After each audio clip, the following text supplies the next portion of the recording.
আমাকে ধরো না, এই সময় বাচ্চা চুরি করতেছে। দাঁড়া, তোকে দেখাইতেছি মজা। এই দিন দুপুরে এই কাজ? এই আমার বাবাকে ছেড়ে দাও, এটা আমার বাবা। তোমার বাবা এটা?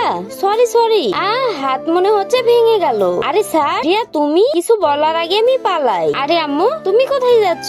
আম্মু, কে তোমার আম্মু? আজকে থেকে তুমি আমার আম্মু। ওর আম্মু নেই তাই ও সবাইকে আম্মু বলে ডাকে। এখানে ভালো হয়ে থাকবে, ঠিক আছে? আরে রিয়া, বিয়ে না করতেই ছেলের মা হয়ে গেছি? কি বললি? গুটু যা। আম্মু, তুমি আমাকে ছেড়ে কোথায় ছিলে? এই সরে যা। কে তোর আম্মু? এই গাড়ি যা। এই রিয়া, তোর ছেলেকে সামলা, ও তো খেলতেছে, কিছুই তো করেনি। এই তুই ওটা ফেলে দিলি, ওটার দাম কত তুই জানিস? কি হয়েছে রনি? দেখো রিয়ার বাচ্চা না সবসময় আমাকে বিরক্ত করতেছে। তুমি ওখান থেকে চলে যেতে পারতেছো না? এই ধর, এই কাজটা করে দে তো। তোর কাজ আমি কেন করব? বেশি কথা না বলে চুপচাপ কাজটা কর। শাকচুন্নির ডিব্বা। আর ভালো লাগতেছে না। দাঁড়া, তোর কাজের আমি 12টা বাজাইতেছি, আমার সঙ্গে তর্ক করা হয়ে গেছে।